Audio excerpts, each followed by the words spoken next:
Gunline. Fire mission coming down. I'm your host, Lopez, and I'd like to welcome you here on the Gunline podcast, where we shoot the shit like we did in the past. So pop a squat, because it's about to get hot. You're on the Gunline now. Today on the Gunline, we have a great NCO that I had one time. We served together from 05 to 07 when I left to Korea, where he spent a good amount of time. I'm sure we'll come on to that a little bit as well as maybe get some stories in there from back in the day on deployments and see what he's been up to. He spent, I believe, 20 years or 20 plus years in the military. And yeah, man, it's great to see him. He's retired now, so able to speak freely, just like we did on the gun line. With that being said, I'd like to welcome David Mendez. I always knew him as Staff Sergeant Mendez, and Sergeant Mendez I pretty much called him. So I don't do fucking first names. It's been a hassle for me. So with that, welcome to the gun line, Sergeant Mendez. How you doing, brother? Hey, what's up, Chief? How you doing? I'm trying to do good, man. I'm trying to stay alive out here. Fucking civilian life is still trying to beat me down at times. How you been? I've been better, man.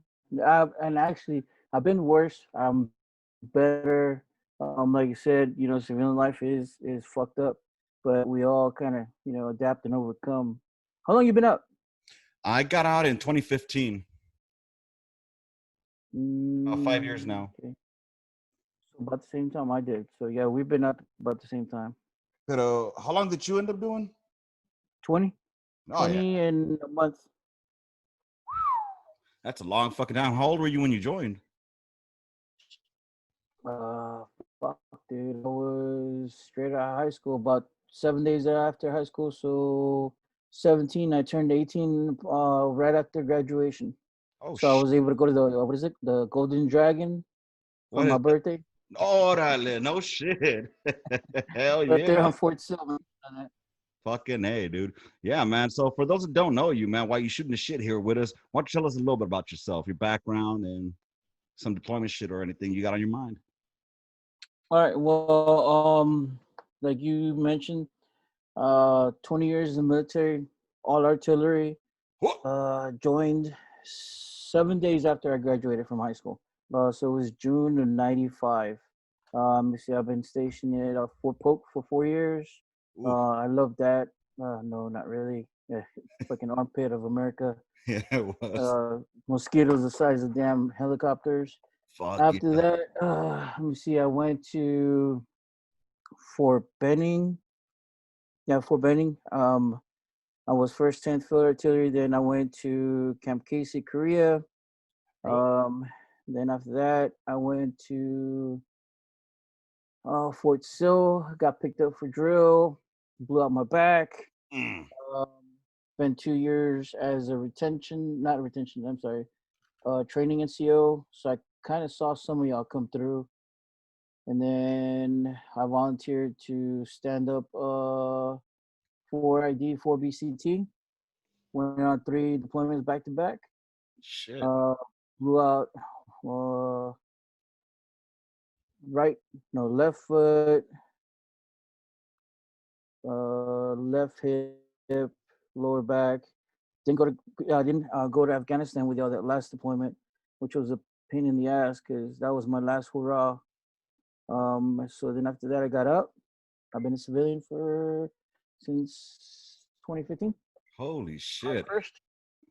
Yeah, been going to school, taking advantage of the freaking good old Army GI Bill so they could pay me my BH. I don't have to go to work. Yeah, good stuff, dude. Wow. So you've been around. I didn't know you had been through all those places. I thought you'd only been at Fort Hood. Yeah, well, Korea and Fort Hood. So holy shit. No, sir. I've been around a lot.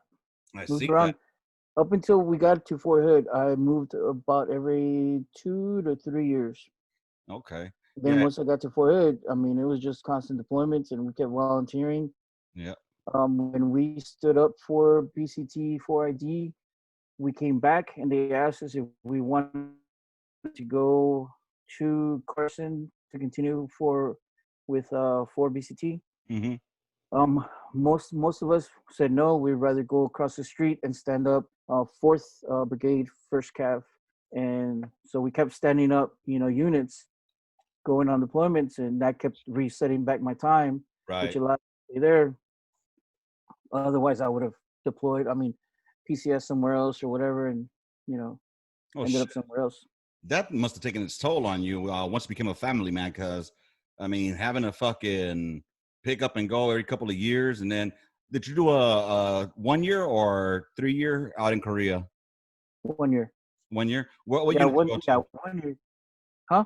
What unit did you go to? 217 or first and 15th? First 15. I got paid on first 15. We were broke Or on 17, so yeah. I remember that shit. We were 217 was already gone from Korea when I got there. They actually first and 15th was in Ho. Really. Yeah, fucking by any chance, what years were you there in Korea? I was 2002. All of 2002. By any chance, was there a fucking Michael Cabrera there? I know Michael Cabrera, but yeah, he wasn't there when I was there. Oh, okay, But I yeah. do I know Michael Cabrera. Oh, do you? Yeah, he was one of my drill sergeants in Fort Sill. Yeah. Okay. Yeah, I mean it's a small world, FA man. It There's is. only so many of us running around. Hell yeah. So your first duty station was Polk then. So you was that on the training side? I mean not training side, on the 10th Mountain or No, I had my original orders were for Fifth Army. But when I got there, they had just stood down Fifth Army and reflagged to Second ECR. mm, So again, every time I've been in a unit, it just so happens that we reflag or we stand up the unit, whatever. hmm. But we were Second ECR. I was first Howe Battery. Let me see. And we pretty much stood first, second, and fourth Oh, okay. squadron. And then I think third squadron was the aviation squadron. They didn't join us till a year later. But because we were brand new there, a lot of us would volunteer to go to the OPSEC side and play pretty much the Op 4 guys. So we would spend about a month out in the field, and Yeah. that would count towards our field time, whatever. Oh, Which I mean, it was fun. I mean, we got to blow up a lot of stuff and shoot down. Well, the funniest one I had, it was 82nd came in. mm, We were in the cut. And we were waiting because we know when y'all land. We know what times we have to aggress y'all. Everything. I mean, we know everything about the unit. So, in all honesty, you're fighting a losing battle. You know what I right. mean? From the foot on the ground, we know exactly what time you're supposed to be doing whatever. So we knew y'all were, well, not y'all, but we knew when 82nd was supposed to land and everything. We were just waiting right there on the cut. Hmm. Man, we started seeing all these guys land, hit down. We started opening it up, trying to push them to the next objective. So that was our job, and that was fun as hell because we would see these guys try and roll up their parachutes, hit ground because they knew they were being attacked, and they would like hit wrong or whatever. I mean, it was just Oh, funny as hell. so wait, they jumped into fucking into Polk. Polk. Mm-hmm. Oh shit. Okay. So Polk, I Yep. mean it was JRTC then, so it was pretty much like NTC, which is Yep. built for you to fail. But in that failure, Uh, you actually learn. Guaranteed you're gonna fail. You are guaranteed you're gonna fail. It's the worst 48 hours, the most aggressive you will ever see in that time frame because that's what it's meant to do. It's just to make you suck. Yeah. Oh shit. Nice. So you were there for a couple of years and you took off Four to years. holy shit. And then from there you went to Benning, you said, I think? Yep. I went to Benning, At first 110. tank field artillery, Fuck. Rock of the Marne. Hey, top of the rock, baby. Third ID was one of my favorite fucking units. All the history behind it, dude. I loved it. I fucking loved Third ID. I hated Hinesville because I was in fucking 1-9. Rocking big bulls. You were out in Kelly Hill, right? Yeah. Yeah, see, I was in Stewart. Fucking the shithole of fucking Third ID, but Yeah, we were whatever. better than y'all. We had Huh? more fun than y'all. Oh, I'm sure you Columbus was right there. We had Hinesville. Yeah, y'all had nothing out there. But And we now I will have to say when I don't know if you remember, but once a year we had damn, what was it called? Something freaking, oh man, it was when all of third ID freaking met at Stewart, and it was like an NTC but at Stewart. I can't remember. We used to call it the Martin Express because before it used to be like 2 weeks in the field there Mm-hmm. at Benning, and then we would go to Fort Stewart for 3 weeks, and then NTC for a month, and then if you're lucky, you get to go to Bright Star, Egypt. So that was the Marne Express. Oh, It started around February, March, and then it would go into the summer. so when you got to a third ID, what year was that? Let's see, Was that pre 9/11? 99. Okay, so that was before the fucking Thunder runs and all that shit. You didn't get to enjoy those rides up there. No, we did. We Oh, did. We did the Thunder runs up there. wait, you As a deployed? matter of fact, as a matter of fact, um, Hold on. Are we I talking about the was same times? there I'm the talking. morning. You're breaking up, dude. Second. Are we talking about the first, like the deployments over in Iraq? Oh no Yeah, that's no what I was no. I talking thought about. you meant like okay no. Um, the morning that we got hit for 9/11, I was there. We had just left for PT and we were coming back when we Mhm. got alerted, and we are DRB1, so we got stood up that same day. So for 48 hours, we were ready to rock. Right. And then they stood us down. So Dude, yeah, that was a fucking trippy moment there. I still remember 9/11. I wasn't in yet, but that's what gave me the opportunity actually to get in the army because for some reason they wouldn't allow me in because I had a GED. But once the war kicked off, they were like, "Fuck a GED, we need the body." So oh come yeah, on in. we need more meat for the grinder, Exactly, dude. So you went to Korea next, which I can't believe so much can happen in 1 year there. You know. dude. If you're not prepared for it, yeah, you don't need to be going to Korea. Korea's it's a lot of fun, but it's a lot of fucking work. I mean, Oh you're focused, you learn a lot. I know all my privates that I got there when they left as specialists, they were ready to pretty much rock and roll any gun line because you have nothing but be there. yeah. Of course, yeah, come, freaking reveille. About 10 minutes later, you're downrange getting fucked up. Yep. Yeah, dude, you are not kidding. I mean, the one thing, hey, like that joke used to say, what's the fastest way to make E6 in the army? Go to Korea. Oh no, make E5 in the army. Go to Korea Yeah. as an E6, and Yeah. that's fucking fact. I don't know how the fuck I never got demoted, dude. I mean, I succeeded, but I also succeeded in fucking soju. Oh my Oh, dude, god, man. I I was close maybe twice improving that phrase correct. Coming back as an E5. I no was shit. like, dude, man, Oh, so fuck it. you were staff already when you got there? Hmm. Yep. Okay, I yeah, was a young staff sergeant, man.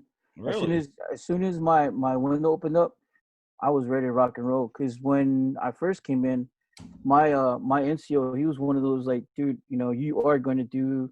He was an old schooler, so he would Okay, sit the whole section and be like, "Motherfuckers, here's the book of all the answers to the correspondence courses. If you don't do them, you're gonna fucking Article 15 you. If you don't take a class with your section, I'm gonna Article 15 you." I mean, we were stupid. We were young. We didn't know any fucking difference. So we are like, right. oh, dude, we're gonna get Article 15. We better do this. So by the time the board came around, we were maxed out in points Oh shit, because his thing was like, if I can make y'all successful, fuck it, I've done my job. And then after exactly. that, it was nothing but drinking and partying and getting in trouble.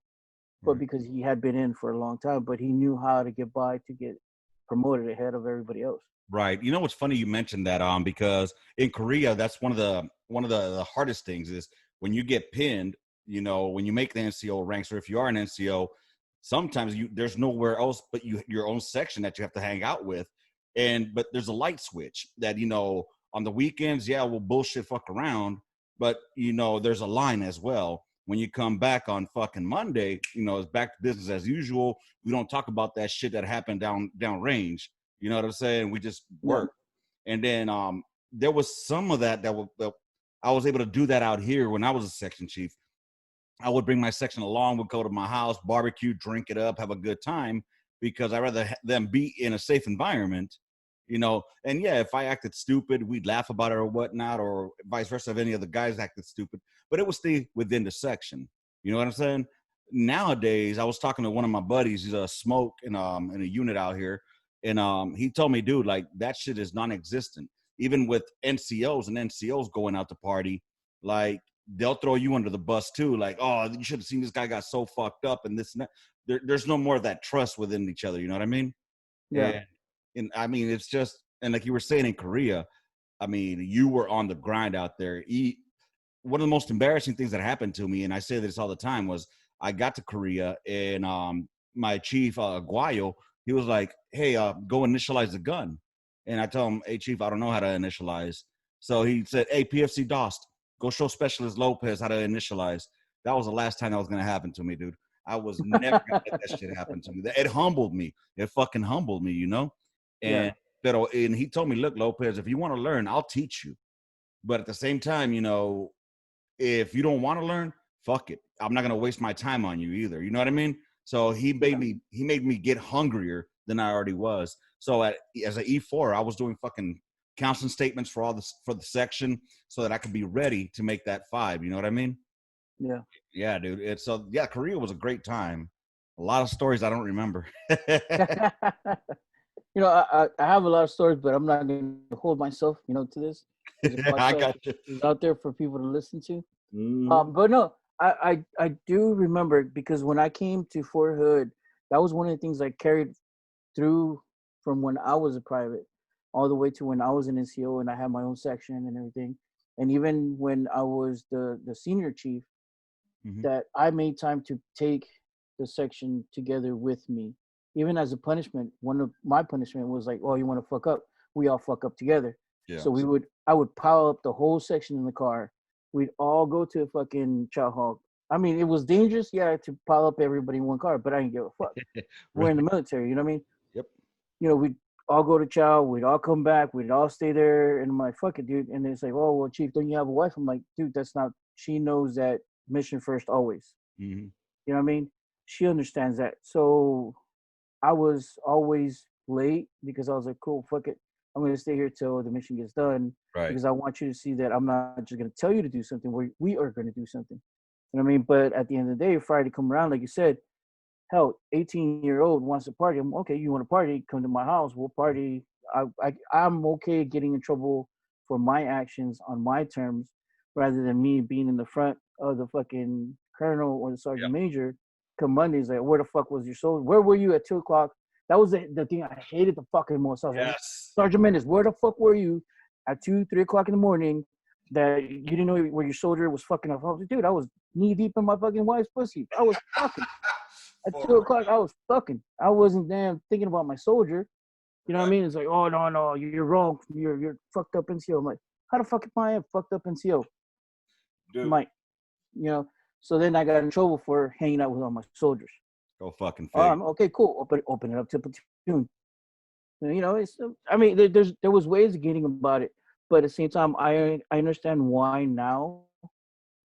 I could see that the camaraderie is not there, because they kept pushing us away more and more and more of that separation. Right. But what they don't understand is that when you're in a turret with those same 3-4 guys, Mm-hmm. that's who you have to depend.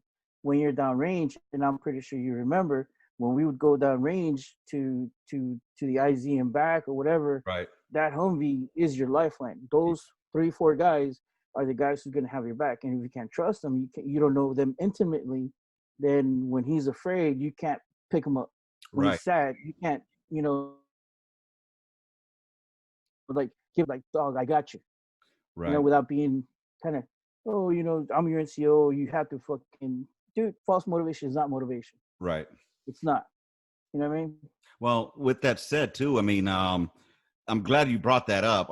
There's a way to lead. Everybody has their own leadership style. You know, you could be firm but fair. You know, it could be the hard ass, whatever. But at the same time, you could be the tough as nails fucking NCO. But at the end of the day, you also have to be approachable. You know what I mean? You know, you have to build that trust. That's why a lot of my Joe said I was bipolar as fuck, because coming up with you guys as our NCOs, we thought y'all were bipolar as fuck. Y'all, when y'all snapped, you know. I don't think I ever got chewed out by you, but you were in second platoon. Yeah. But, you know, I think of all the times that I got my ass reamed, you know, and that kind of formulated my way of thought too, you know. But anyways, the thing is that you have to be approachable, and as much as I was an asshole, especially as an E5, I made E5 in Korea. I thought I had to be a little pit bull. I had to make a name for Oh, we all myself. did. You We all know, did. As an E5, you have to be that fucking asshole. You know what I mean? Because your chief makes you that asshole. He doesn't want to be the bad guy. He fuck Sergeant Mendez, get your fucking ass out there. Fuck, dude. All right, cool. I gotta be the one to fucking right? get everybody out and everything. All right. Y luego when my chief left, I was given the opportunity to be a chief. So I'm a young buck E5, and they gave me the opportunity, like, hey, you ready to chief? I'm like, fuck yeah, I am. And in my head, I'm like, no, I'm fucking not, dude. And at that time, I had this one Smoke Right, and he was out there certifying me. And when we went to live fire, to me, I wasn't allowed to sit in that chief seat until I'm a fucking chief. So I'm standing up right there in front of the PDFCS, dude, doing everything right. My hands were fucking shaking, dude. And then I'm just waiting for the, gun line standby, gun line fire, or gun 6. And then all I heard was, I'm just waiting there, dude, just waiting there. I got my hand up, and all I hear is boom, real fucking loud. And that was a Smoke Right. So I jumped, dude. And from that point, he just started calling me Shakes. Hey, Shakes. Hey, Shakes. I got my name Shakes from him. But, I was scared shitless. But, I was a young E5, and well, not young in age, just young in rank. Because one thing I did learn in the Army, rank, your age don't mean shit, Nope. Porque I look at It's all about rank. Sergeant Juarez, we had a discussion on here. We spoke about, being approachable and whatnot. And, him being a very young sergeant, staff sergeant, and me being much older than him, so there was kind of like a conflict there for him. And, but dude, I even told him, like, it doesn't have to do about rank. I mean, it doesn't have to do about rank or age. It has to do about rank, because I might be older than you in years in civilian life and in life itself. But in military life, shit, you're the expert, not me. You know what I'm saying? So, Yeah. and me No, and you but are the same age. you know, at the same time, even though you're supposed to be the experts in that chair, but at the same time, we also have to be humble enough to be able to listen to a private who comes up with an easier way of doing shit. Yeah. Because I learned that the hard way. I think it was the second year, if we were in the motor pool or something. I was doing something because I got taught that way, so we did that. Oh, we were painting the fucking tools and marking them the same bullshit we always did. Right. You know what I mean? After a field problem and whatnot. And then one of my privates, he's like, hey, Chief, how come we don't do it this way? Da, da, da. I'm like, look, motherfucker, move the fuck out. I told you do it this way. Mm-hmm. We were there till, god damn, oh man, it was about 8 o'clock. Smoke comes around yelling at us and this and that, motherfuckers. This, I'm like, damn, okay, cool, whatever. Second field problem around, I was like, you know what? I don't know why, it just kept eating me in my head. And I was like, all right. So I'm like, hey, all right, come here. And I'm like, what was the way you said you? He's like, oh man, look, if we clean them like this with whatever, and I'm like, motherfucker. All right, cool, dude. We were done by 5 o'clock. I was like, I don't know, bitch. I'm a fucking hardhead. So yeah, even though we still have that expert mentality, we still have to be humble enough to be like, okay, maybe I don't know it all, Right. not yet. You know what I mean? But at the same time, I can't give you that opportunity to think I don't know it all. Right. I always did that shit. I was You like, gotta fake it till you make it, baby. Yeah, hell you're yeah. right. You're right on that. You can't lose that that authority. You know what I mean? That's why one thing I learned as a young NCO as well was never to chew another NCO out in front of the Joes. You know what I mean? Like and I failed on that one. But I did it one time, and I learned not to do that shit again, because now I'm like fucking taking away the authority from the Joe. I mean from my E5 to the Joes. So Yeah. next time just pull him away, go around the corner and eat his ass there instead of in front of the fucking section. You know what I'm saying? But anyways, so you got to Fort Hood, right? What do you think was a big difference between Korea and Fort Hood? Because I mean, I know I saw it instantly from when I left Korea to back to the States, to the units here. Did you see any differences? Well, it was different because, like I said, when I got to Fort Hood, we stood it up. So it was a hodgepodge of a bunch of people. It was, I think it was 4 or 5 units that already existed there, at Fort Hood, and then we started getting brand new privates. I mean, buck brand new, graduated fuzzies. And so when we got him, we were like, "Fuck, dude. Okay, now what do we do?" Luckily, we had now he's Sergeant Major, Sergeant Major Britain. He was our first sergeant, so he kind of molded us to be what we were. And then we got our platoon sergeants because we didn't have any platoon sergeants. It was nothing but chiefs. Oh shit. When we first got there, it was like 4 or 5 of us chiefs. We had maybe 30 soldiers, and that was it. We hadn't even divided them up into sections because we're like, fuck, dude, we don't. I mean, it's just a bunch of chiefs, bunch of fucking soldiers. Let's figure something out. We stood everything up, whatnot. But once we got all the chiefs in place, the platoon sergeants that were seasoned, first sergeant Britain at that point, first sergeant, kind of molded the unit the way he wanted it to run. And Sergeant Major never came around, never fucked with us because again we were brand new. He was like, dude, let first sergeant deal with him. He's really seasoned soldier. He comes with a lot of great background. I mean, this motherfucker. I don't know if you ever served under First Sergeant Britain, but his knowledge base is fucking tremendous when it comes from being on a tow unit to freaking everything. He knew Yeah. it all. You know what I mean? The basics of field artillery. I think he was a FO. I think he was an FO. So he knew his shit. Okay. You know what I mean?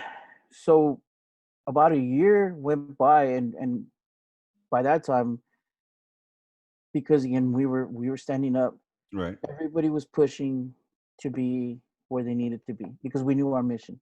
Right. So there wasn't really much of a difference as if I would have came back and be like, okay, I'm coming back, and then here's a regular unit. Mm-hmm. You know what I mean? So I didn't experience that as much. Oh, really? So yeah, because one thing I did notice, not knowing shit, to Korea, to learning my fucking job proficiently, and then coming back, and I can't fault them, but that excuse of we deployed, it became something like, okay, dude, you can only use that excuse so far before and not knowing your job, and I was an E5. I fell into this one E6 who didn't know jack shit about the gun. I was fucking pissed, dude. I was pissed because at the same time, I get it. You gotta help somebody out when they're struggling. So I Yeah, was a strong gunner, with a very weak chief.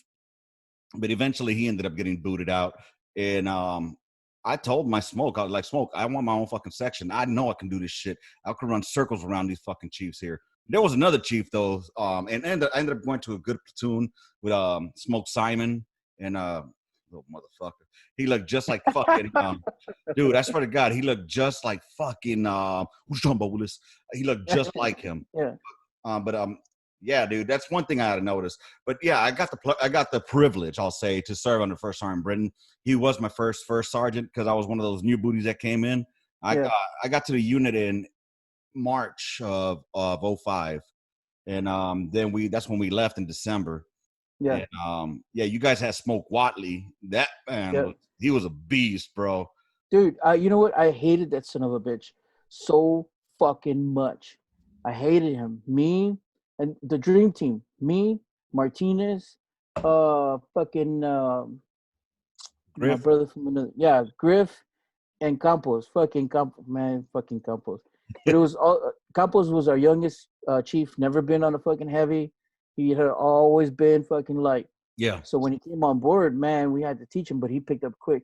Anyways, us four, I swear to this day, nobody could hold a candle to that fucking platoon. But Wally, man, oh my goodness, dude. One time we're like, dude, you fucking ride the shit out of us. What the fuck is up with you? Yeah. You can never say good job, nothing. What the fuck are we doing that we can't earn your respect? He's like, no, motherfuckers, y'all got my respect. He's like, it's the fact that on a bad day, even on a fucking day, or worse, is better than anybody else's. That's why I fucking ride y'all so much. We're like, this motherfucker. 2 years later, and you want to tell us this? Fuck you, Huh. dude. And you know what? I apologize, but you kind of broke up. So he said on a bad day, what? He's like, on a bad day, even on a bad day, right?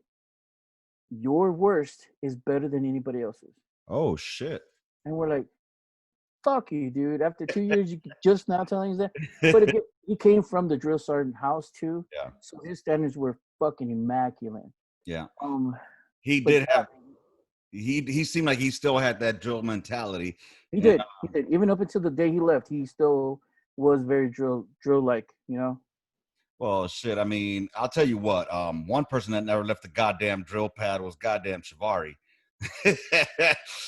That man, That's my homeboy, man. I I love know. Jabari. I got love for Shivari, man, because before I left to Korea, he was, I ended up being his driver in the last field problem I went to.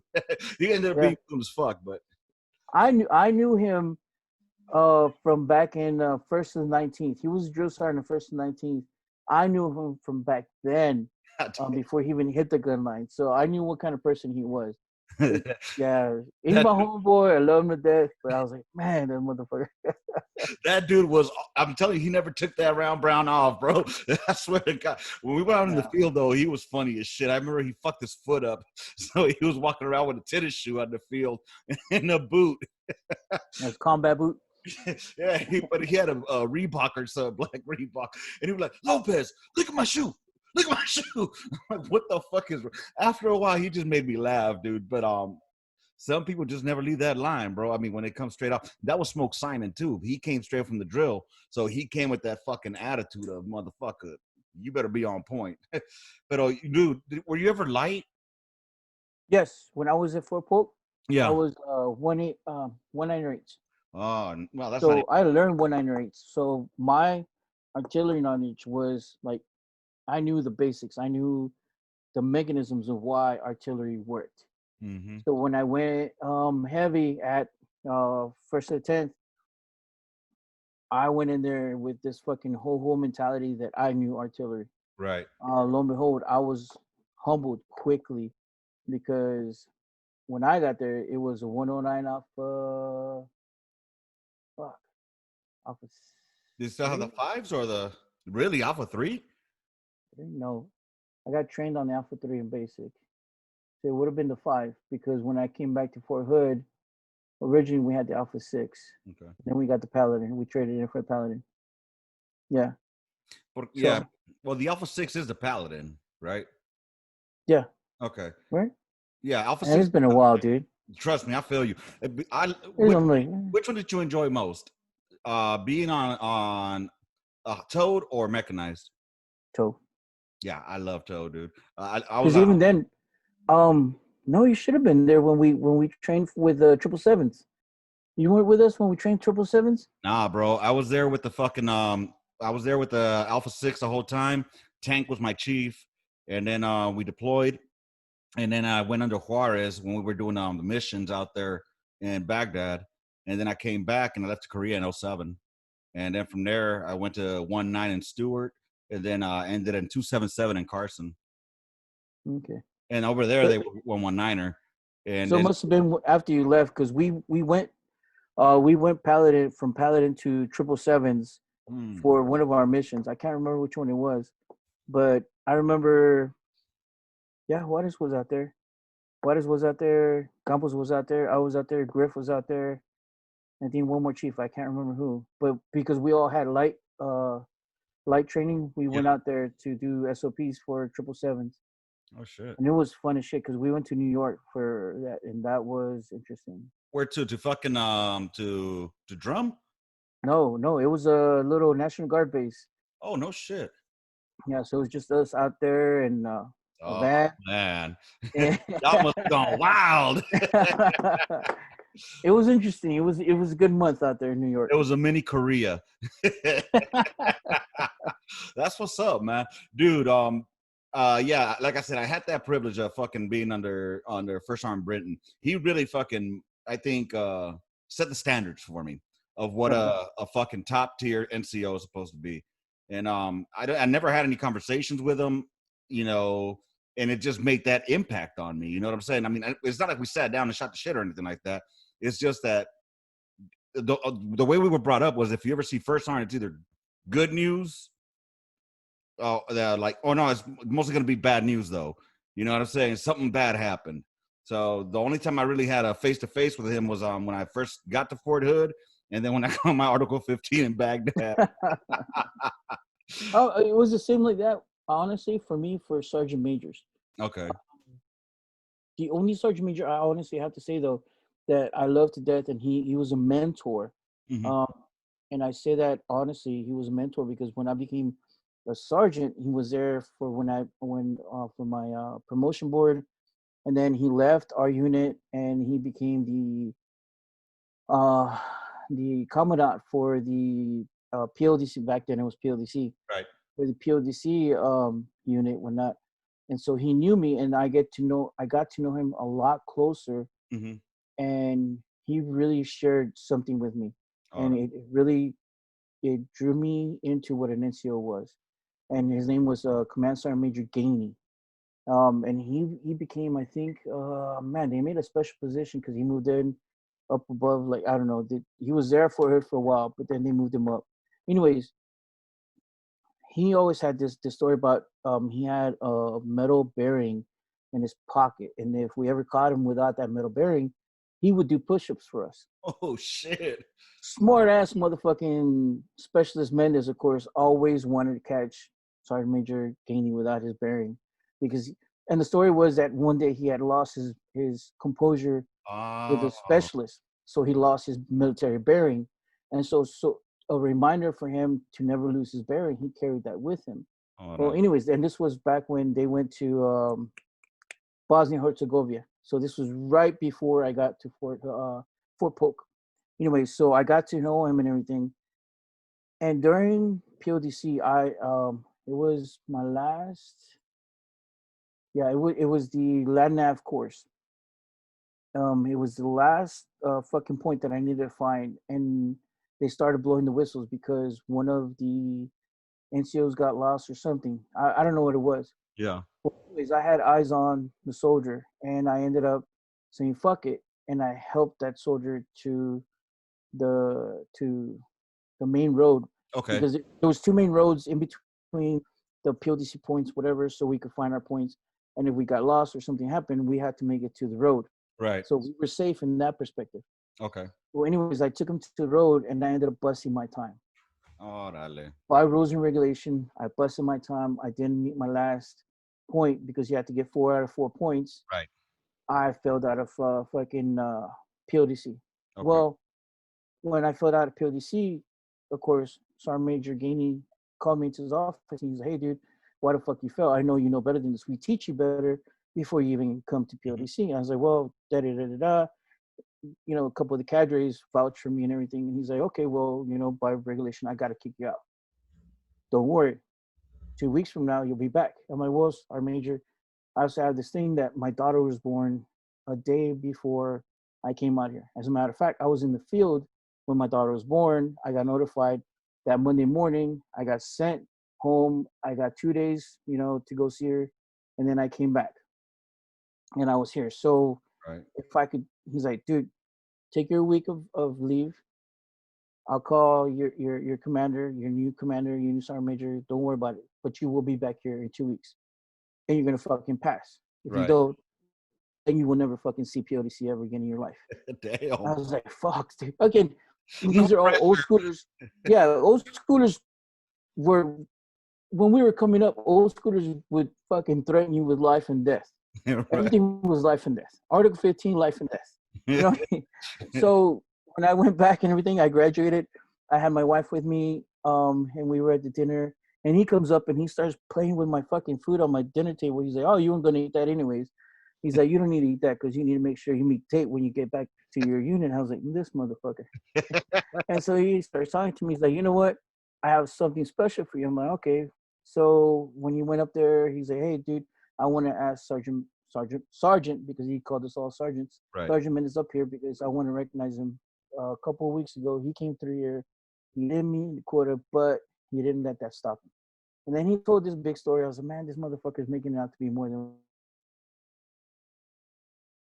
Yeah. me." That was my very first fucking coin. He coined me and everything. And No. then after that, shook my head and everything. He's like, "Dude, remember, once you get home and you pin that E5, take a good look in the mirror. Take a really good look in the mirror and ask yourself, why are you doing this?" And I was like, fuck. All right. So when I did, of course, I got my blood ring because I got punched the shit out of both my shoulders. Right. Fucking big ass staple marks everywhere. But that made me a better NCO. I believe that made me a better NCO because I had that in mind. Never lose my bearing and ask myself, why am I doing that? Right. Why am I the NCO that I want to be? And ever since then, and I would cross paths with him, and every time he's like, Mendez, come here, goddamn it! I'm like, oh shit. I always go to him and everything, and he was almost like, first sergeant Britain wouldn't really yell at you, but when he talked to you in a certain manner, you're like, you felt about this big Right. because he's like, I mean, never raised his voice. Again, losing that military bearing. Mm-hmm. But yeah, I was like, those two NCOs right there is like, that's what leadership should always be. Dude, I had a first sergeant. Talk about losing your military bearing. I don't know how I maintained it. First sergeant Melvin G. Oh, I'm not even gonna say his first. Well, first sergeant Neely, man. Oh my God, I was bro. gonna say, I know who that is. You know him? Yeah. Orale. Yeah, he was my first sergeant out in 19. He was actually in Korea sometime, so maybe around the same time you were there. But this dude, he chewed my ass out so hard, bro, out in Mosul. Now the deployment when you guys came to relieve us out there in 582, when you guys came to Merez, Yeah. on that deployment, man, he tore my asshole. I'm talking about Oh wow. his mustache, bro. His mustache. I could feel it on my lip. I'm standing at parade rest. Bro. And I'm just like, I had never been chewed out in my life like that, bro. It was like back in basic training, but worse. Everybody down the battalion could hear us. Hear him. And it was a long story. But anyways, I took my ass chewing. My smoke after was like Lopez smoked pounds. So Pounds was like, Lopez, you should, he was so close to you, should have just and kissed him. See what he would have done. That was funny. Dude. I don't know how I didn't lose my bearing on that one, bro. But yeah, it was. I had to learn how to take my ass chewings. So I've had a little bit of all kinds of leadership, and all of them molded me in some way or another. I can't say I had bad leadership, but I've known bad NCOs. Bad stripe wearers who had no reason to wearing fucking stripes whatsoever. But I mean, that shit it came down the pipeline and it's gone now. Oh man. So do you remember the time I got fucked up in Baghdad? No comment. We'll just leave it at that. So moving on to other things. So when put it this way, there's a lot of things that happen during deployments that should stay in deployments. Yep. There's funny shit that like happened in deployments that you want to tell everybody. You're like, fuck, dude, if you only really knew what happened right in Iraq, in Afghanistan, because I mean, man, dude, family sends you shit. You're stuck. You want to celebrate just a little bit, just relieve that stress. That just get everything out of your mind, whatever. We've all done it. Yeah, some of us just go overboard. Yeah, some of us just go overboard. Some of us end up throwing it up in the room, and platoon sergeant comes in like Mendez. I mean, NCO. Dude. Yeah, there's we've all done it. Yeah, dude. So you got out 5 years ago, right? Yeah. We're gonna travel. If you don't mind, we're gonna transition on over out to fucking getting out. When you started getting out, like, what were your expectations as far as like, did you have like a plan, as far as like coming out of the military? You got it, Miyagi. Oh yeah, it was a fucking mosquito. I got it though. Miyagi. No. All right. When I got out, I thought I was the world's fucking best non-commissioned officer. I had accomplished shitload of stuff, boards up the ass, awards I could fucking like fill 2 rap sheets worth. Mm-hmm. Been deployment 3 times, been around the world 4 or 5 times. You couldn't tell me nothing that I did in my life was wrong. Mm-hmm. Because I had that mentality. I was a non-commissioned officer. I had soldiers who had led. I had officers who had gone on. I had platoon sergeant, everything. So I thought I was a shit. I thought that when I came out here into the civilian sector, when I came out here into civilian sector, that success would continue. Right. that my stripes would continue to carry me as they had when I was an NCO. Because you saw my stripes, you are automatically knew the kind of respect that I needed to have. Mm-hmm. Regardless of who you would have seen, whatever, you knew I was a staff sergeant. At least you knew that, Mm-hmm. right? When you come out to the civilian sector, nobody gives a fuck. All those words behind you mean nothing. That hat back there, that little Mm-hmm. round brown, nobody gives a fuck at all. Yep.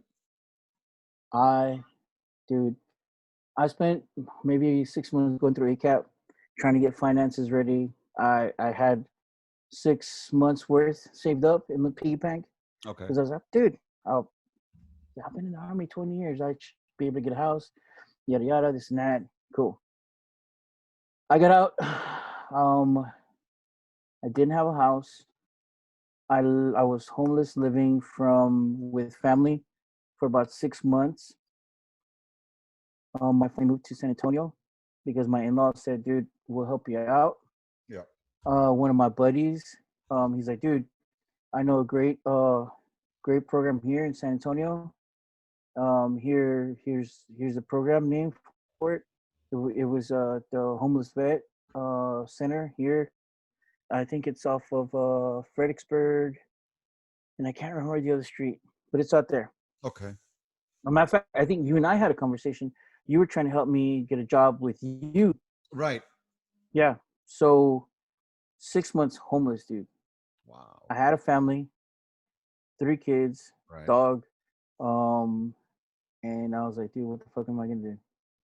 Because I didn't prepare the way I should have, and the reality that the fact that I was so cocky to think that my military experience and everything that I had done in the military would carry forward, that Right. success, that everything that I was like, oh, dude, man, I got it. I blew through my 6 months worth of savings because they tell you, oh, you have to have 6 months, this and that. Mm-hmm. Because I was military and my paycheck, I have to say that going from, and fuck it, I'll say it, going from making $7,000 a month to making close to $2,000 Right. ain't nothing. So I never thought of, hey, my financial security, Right. credit. I didn't think about none of that because I was buying and partying and fucking. Dude, come on, we partied every weekend. We cooked out every weekend. Right. We got to go vacation, whatever. So I didn't think too much of credit scores. I didn't think too much of what me blowing off shit, blowing off creditors, saying fuck it, I'll pay it whenever I pay it. Mm-hmm. You know, I didn't think of any of that. So when I came out, everything hit me. I went into depression. I started seeking counseling. I started drinking heavily or heavier than normal. To where one day I raised my hand up to my kid and I blacked out. And before you know it, I was calling my wife because I was like, dude, you need to come home. My kids are locked up in a room. They're crying. They blocked me out of the room and I can't remember what I did. Oh shit. PTSD hit me. My anger management that I thought I had under control while I was in the military Right. because I had an outlet. Now I didn't. Right. All blew up in my head. It all blew up. And so for that first year when I got out, I was in counseling. I was trying to do. There was maybe my worst episode. I was sitting at home, shorts, t-shirt, and one sock in front of the TV, watching a TV that was not on, and I didn't want to do shit. Wow. And I just sat there for like a week, doing nothing, sleeping, Shit. take a shit, come back, sit down. Damn. Wife left for got back. Uh, so I pretty much had to get my shit together. Right. It took all that, me about to lose it all, for me to get my shit together. Um, when I did, I found Jesus. No, I didn't find Jesus, but I didn't know how I had to look. but I found no, I found an outlet. I found other ways to cope with crap. Right. Um, Up until now, I'm still building up my credit. Um, I had to go to school, and I started doing other crap involving just getting my mind straight. Right. You know what I mean? Hell, I didn't even want to touch a gun or anything like that. I barely bought my first gun, maybe like 2 3 months Okay. ago, because I felt safe enough to where I'm like, okay, I like to go to the range and then kind of just, you know, Yeah. I liked shooting guns. I love guns. I love boom. I mean, Yeah. I've been artillery for 20 years. I miss that lifestyle. Right. I used to go and park at Lackland Okay. because I wanted to hear the soldiers marching. I Yeah. was that fucking. I was like, dude, I miss it so bad, dude. I was depressed, man. I didn't. I had to find other people, other soldiers, and going to school helped because I found other VA guys that were going through the same shit. Yeah. We were old motherfuckers sitting in these classrooms with 19, 20-year-old little girls, gossip, whatever. We're older than some of the teachers. And we're like, fuck, dude, let's hang out. Let's Yeah. hang out, shoot the shit. Yeah. You know what I mean? Let's do what we're doing right now. Let's just talk bullshit. I don't give a fuck, man. Let's maybe have 1 or 2 beers, whatever, Yeah. and just talk. And Dude. that's what helped me get better And was other people like ourselves. and it's funny, because I remember I ran into you. We hadn't even talked, but I ran into you at Tejeda.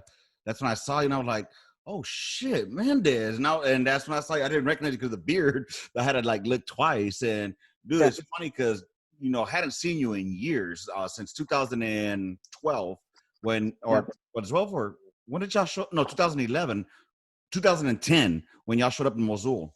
That was the yeah, last time I had seen or heard from you. And then to see you in 2015 at the VA, like, oh shit. But we picked up like it had been just the day before. And I tend to bring that up a lot on here because it's something that happens in the military. You get that brotherhood that, you could be, it's been years that you haven't spoken with somebody. And like, you just pick up like it was just yesterday, just like at the drop of a hat, you know what I mean? And yeah, man, it's fucking crazy that getting out shit. Um, a lot of us come out with an idea that we're gonna be successful because of our background, you yeah, know, and I'm not gonna say or shit on the field artillery that didn't prepare me for the outside world because honestly, I didn't join the military to work a job that I can do in the outside world. I don't want to be in the fucking at the VFW telling stories of pushing paper during the war. I, yeah, you know what I'm saying? But at the same time, we have to be realistic of what's going to happen when we get out. Like you said, coming out from making X amount a month, to coming out here trying to maintain that same fucking comfort of life that we had, or the same living standard. It took its toll. Like I came out here, literally started making $15 an hour, bro. Literally. And I mean, fuck. And then my wife had to go get a job as well, just so we could try to maintain what we had. And yeah, luckily, through time, our work ethic ended up getting us advanced faster than most people at work. But I work at a call center environment, and that wasn't too hard. Just do your fucking job, be good at it. You're good to go. It's all numbers and metrics. So okay, so it's the same thing as in the military. Just here's the standard, try to exceed it. That's all I try to do. You know what I'm saying? And luckily, yeah, I didn't have anyone to lean on. But my wife was understanding. And luckily, I started seeking counseling, like you said. A lot of us had that fucking mentality of, again, suck it up and drive on. That's what we were taught by y'all as well, because that's what you were taught as well, right? So, and yeah, being in a combat yeah. MOS, I mean, it's a big circle. yeah, it's a cycle. And Yeah, what I tell a lot of guys nowadays is, swallow your fucking pride, because if not, you're going to be a failure to your family, and not only your family but yourself as well. So I mean, luckily I saw a shrink out here at Tejeda, and he was all right. But this has become my outlet. This here has become like my real fucking like my therapy. You know what I mean? Yeah. And I hope in some way that it helps others, like your story right now that you're telling us. You know, they're not alone. You know, somebody's going through the same shit or went through the same shit. You know? And I think that's the hard part because we're alpha creatures. We have to be. Right. I mean, like we said earlier, I would never let a fucking soldier know that I didn't know shit or that I was scared or I Mm-hmm. was nervous. You know, when they called me out, I motherfucking put them on the ground. And there was plenty of times. I don't know if you remember, we used to have the little smokers and shit. And a couple of my soldiers would call me out. I'm like, dude, why are you gonna do this? You know you're gonna get your ass whooped. And each time they would try to call me out because they want to take over chief. But I couldn't lose my platform. Mm-hmm. Never lose my platform. And that was one of the things that, as an NCO, you fuck them up. Yeah. After that, you dust them, smack them on the ass, and say, "Hey, dude, that was a good try. Better luck next time. Who Right. the fuck out?" But we're never taught to say, "Hey, what? I need help. I can't do this on my own." We're never taught to do that. Right. At least not when it comes to our feelings or shit that's going on in our heads Right. or fucking just emotional fucking all this stuff crap that we keep bottled up. You know what I Yep. mean? Shit, I came back. I think, and it's been hard because I've lost, man, fuck, and I hate talking about this because it fucks me with me all the time. But since I've been out, I've lost three of my personal soldiers for the same crap. They were alone. They didn't know how to handle it, and it just got too much, Right. and they took their own lives.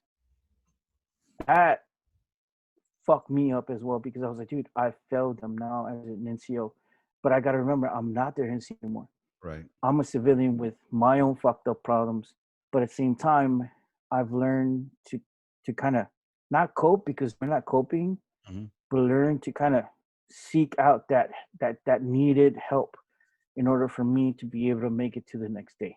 Right. You know what I mean? Um, so those three guys, I hold them dearly because I do. Actually, I lost one of them when we were in Mex. I don't know if you remember him. What was his name?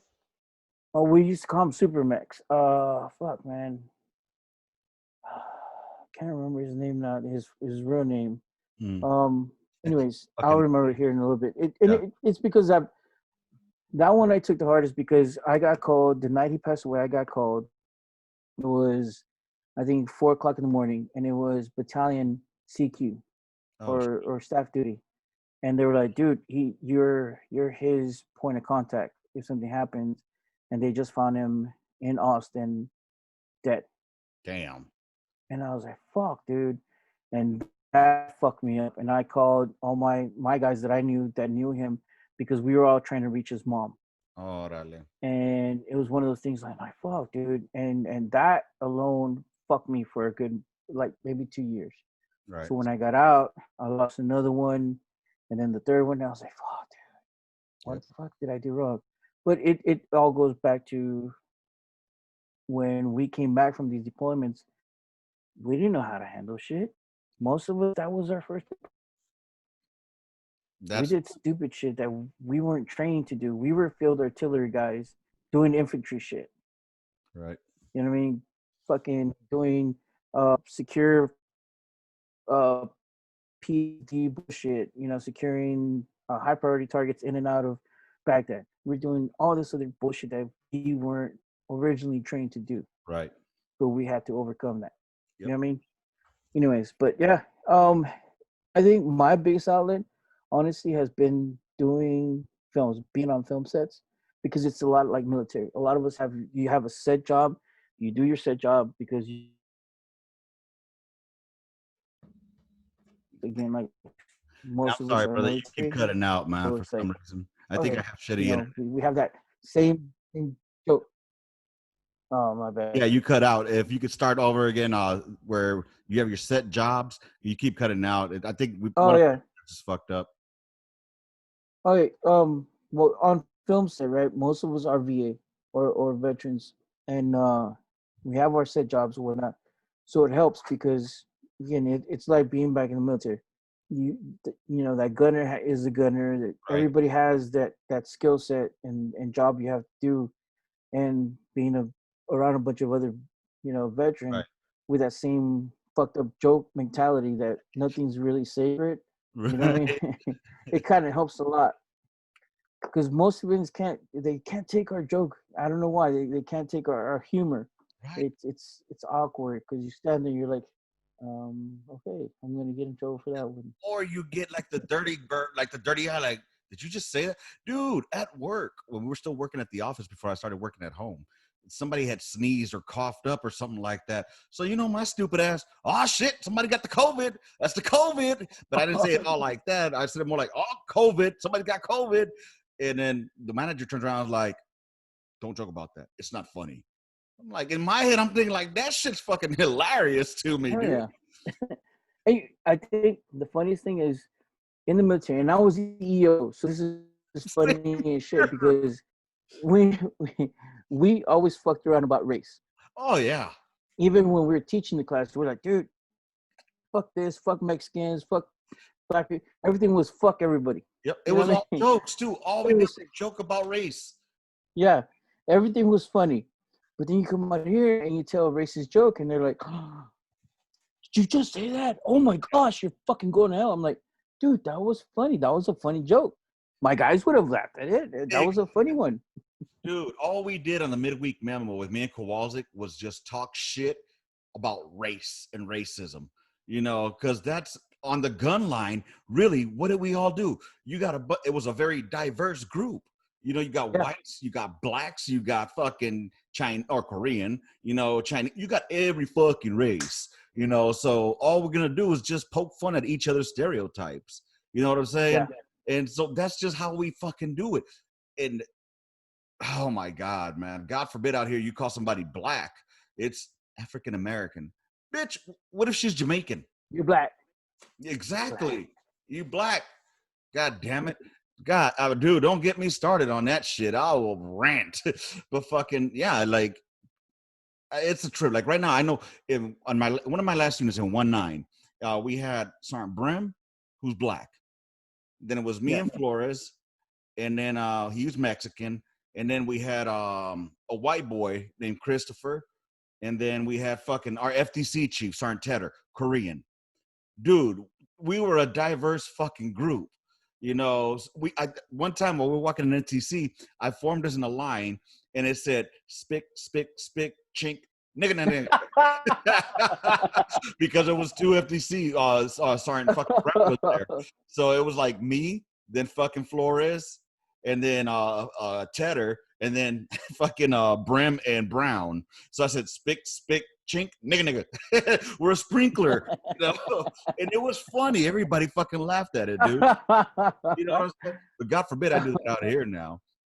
Ah, No, damn, you can't dude. do it.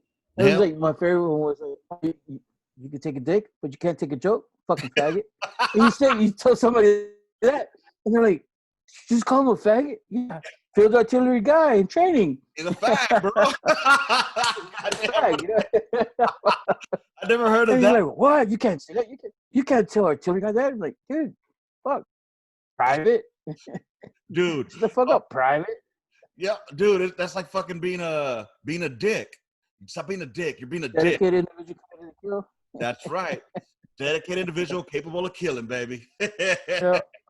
Dude, that's been awesome, man. So yeah, I seen that you're into the film industry now, like, or that's what you do, is film, right? Yeah. So how did you get into that?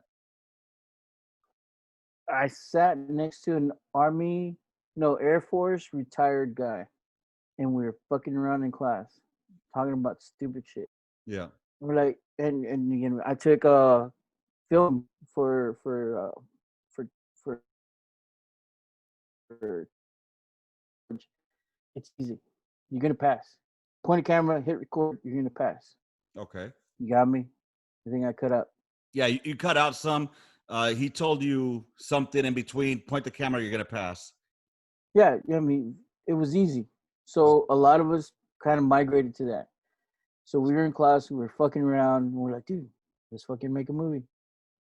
I'm like, okay, we'll make a movie. How hard can it be? I mean, we're all military. We should be able to accomplish something that easy. And so we did. And after that, dude, it was nothing but fun. We love being on set because again, it gives us a way of getting away from everybody, being Yes. us, telling stupid jokes. Um, Most people think we're a bunch of sexist, chauvinist assholes with homosexual tendencies. That's Goddamn right. That's goddamn right. 100% guaranteed, motherfucker. oh God. Only It's if not people knew the what girls are happened on not the around. gun line at nighttime. Oh shit. But yeah, so we found our niche, man. Yeah. And that was it. Cool. It's And that simple. you made a movie, didn't you? Yes, the first one. I knew a bunch of lowrider guys here in San Antonio because I I've took noticed. photography, and we decided to. We were cheap. We didn't want to pay anybody or spend money, Right? so we did.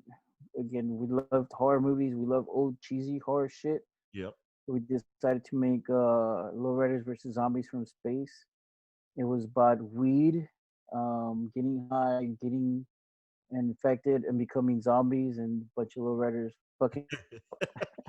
Dude, And I that's it. That was it. what That's the movie. what platforms can it be seen on? Like if somebody wanted to dig on it, like to watch it. Is there any platform? Everything. It's on Amazon.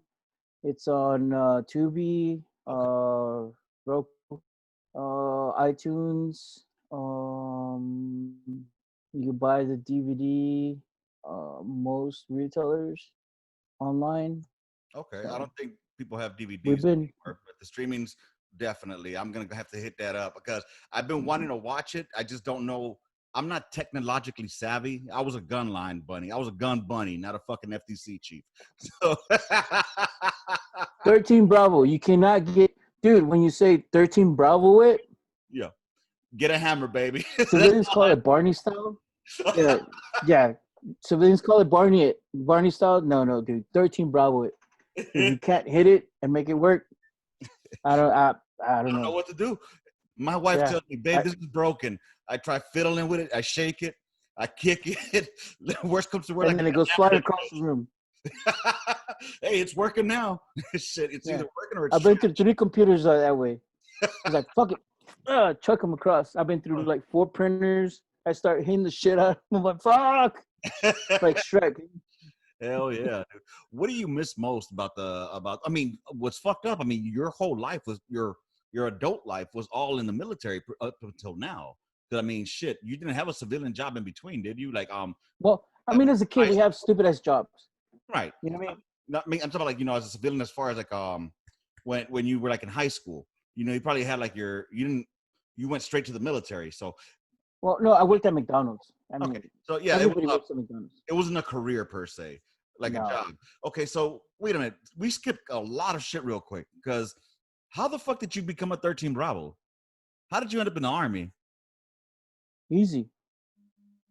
I'm from here. I'm from San Antonio. I come from the South Side, Ah, where either join a gang or you move the fuck out somewhere. yeah. This was back in the '90s. So in the '90s, we had drive-bys every other fucking weekend. Coming home, I got jumped twice for wearing the wrong fucking clothes. Yeah, So recruit comes up, he's like, "Dude, you want to go to college?" I'm like, "Fuck yeah!" But I'm my parents are fucking beaners. right. I'm the first generation dumbass born here. My parents were originally wetbacks. You know Yeah. what I mean? They're wetbacks. Hmm. Fake papers. Then eventually, They got the Mika. Trust me, I'm with you. yeah, you know what I mean? Eventually, they fucking paid enough money. Somebody fixed up the paperwork, and now they're nationalized Oh no. American citizen. You know, well, at least my dad. My mom says, "Fuck it." At the same time, though, One, bro, they should automatically get citizenship due to the fact that you already served this fucking country. They should get it already because you did your time for them. Shit. Oh man, I don't know we if you. tried it.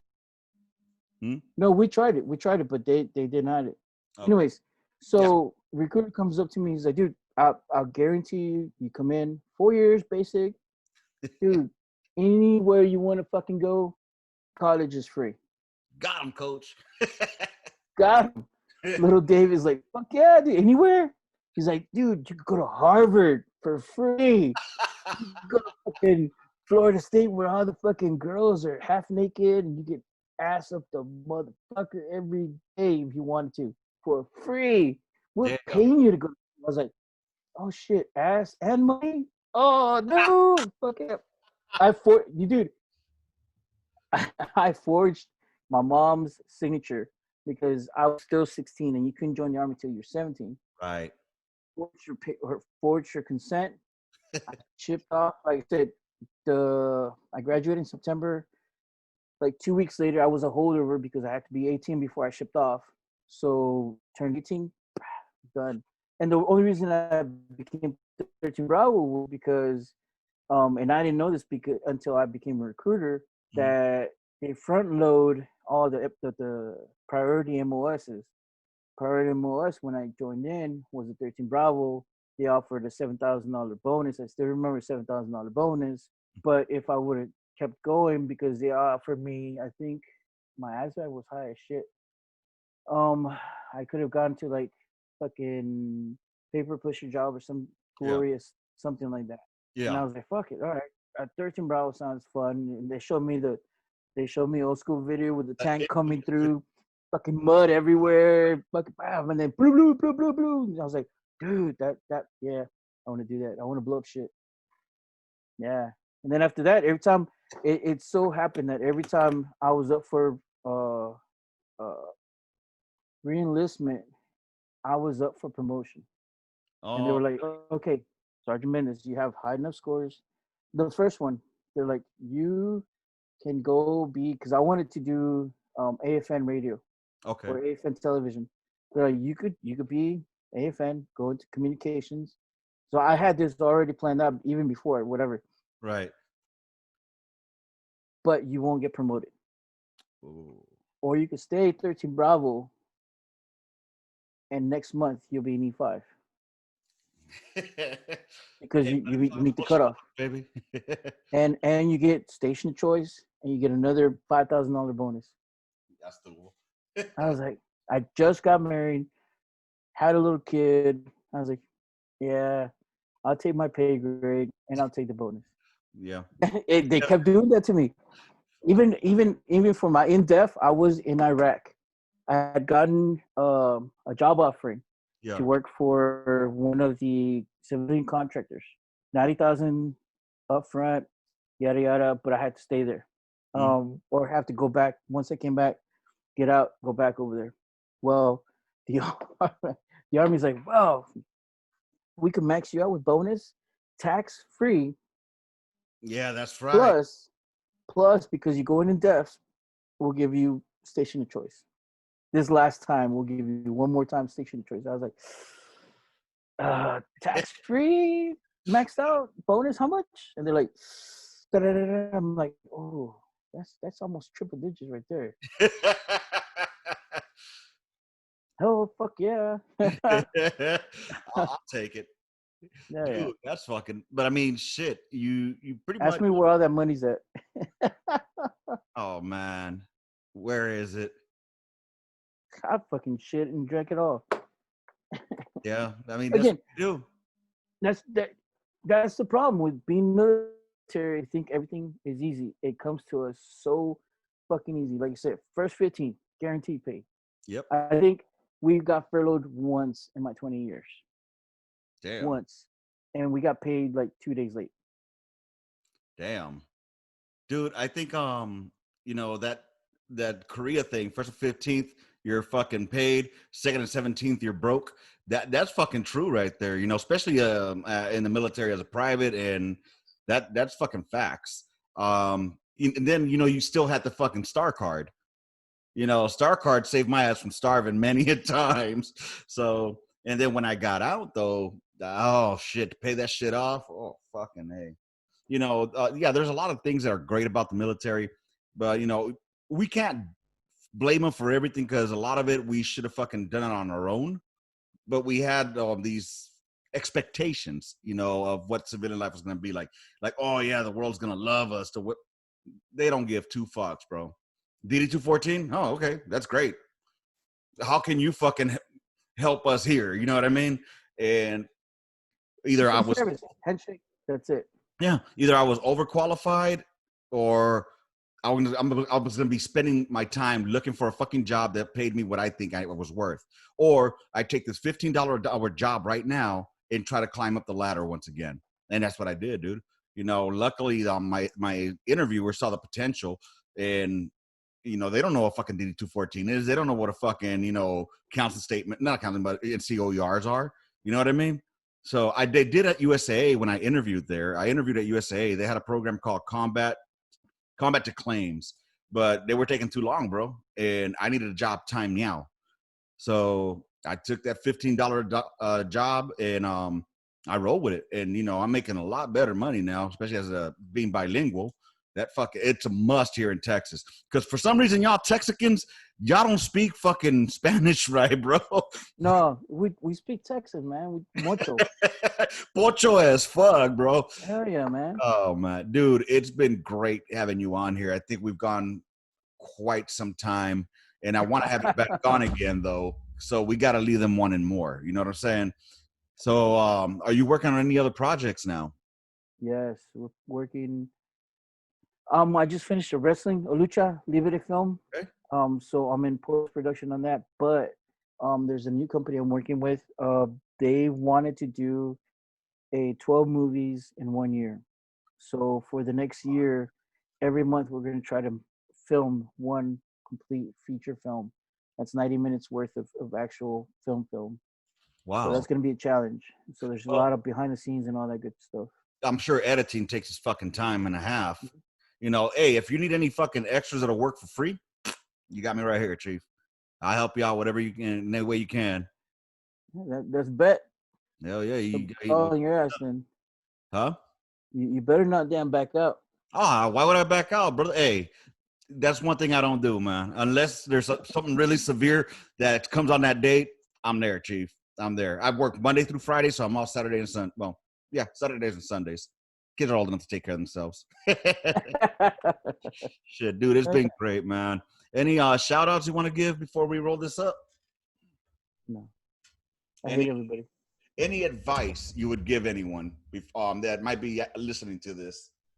Dude, honestly, if they're veterans and they're like us, they've been through a lot of shit, whatever, it's okay. It's okay to seek help. It's dude, fuck egos. Fuck your sensibilities. Fuck them being alpha male bullshit. We're here, man. The only reason we're here is because we actually reached out. Even if you reach out to a fellow red leg, fellow whatever, dude, don't be afraid to say, dude, I can't handle this. I need help, even if it's just fuck it, dude. You want to roll a fucking fatty and call me up just so you could talk? I will fucking blaze it up. I don't give a fuck, but I'll be there if somebody calls me. But you have to call me, and that's the problem, that you have to call me. Yep. And that's a big one right there. A lot of cats put themselves out that way, and when shit hits the fan, they don't, and I don't believe you to be one of those that fucking be like, just all talk, no action. I've known you for a long time, and I trust his words that are solid. So I know a lot of y'all soldiers out there that are listening to this, some of y'all served under him, so you know him to be fucking 100% on that shit. Well, a couple shout outs here before I roll this shit up. Big what's up to Sergeant Juarez with his Under the Net podcast. That shit is on point. It's the brother podcast to this podcast. His has more teaching moments, life lessons and shit like that. Mine is more me and you shooting shit, just catching up and seeing how life is. And, possibly talk about the struggles, that and help somebody else out. I just want people to fucking forget about the world for a while, you know what I mean? And just come hang out like we did on the Gunline, just bullshit, talk shit, and be racist about shit too. So with that said, I want to thank you all for listening to us. Make sure y'all visit on thegunline.com. That's where you'll find the links to the Twitter, the Instagram, to the merch site, and I forget what else. Oh, to the podcast itself. So make sure y'all pay attention to that. Make sure y'all go out and download or stream or buy, what is it? Lowriders versus Zombies? From space. Lowriders versus Zombies from Space. Go and check that out. I know I'm gonna watch that shit this weekend because I need some laughter. And you know what? I like B movies is kind of what they're called back in the day. You know what I'm saying? B movies. Yeah, I love those, dude. I mean, sometimes you just need shit to forget about the world, especially the way the climate is right now. So if you need a brother to reach out to, check it out, man. Hit me up on thegunline@gmail.com. I'll be happy to provide you his information. If I can't help you, I'll definitely provide you the info so you can get a hold of him. So if you're going through something similar that he went through, he can give you the tools or the resources to get you out of that place. All right. So yeah, that's all I got to say about that. Hey, I'll say it out here. I already put it out on Facebook and on the gram. The midweek memo has lost a key element to the midweek memo, which was Kowalczyk. That one broke my heart, so I don't know if I'm going to continue with the midweek memo. I'm going to try, but it's just not the same without him. Anyways, so thanks, Kowalczyk, for being here, for, hooking me up for all these months. I hope you come back, brother. Don't leave me here alone. Anyways, love, peace, and hair grease, y'all. Gunline out. Bye, motherfuckers.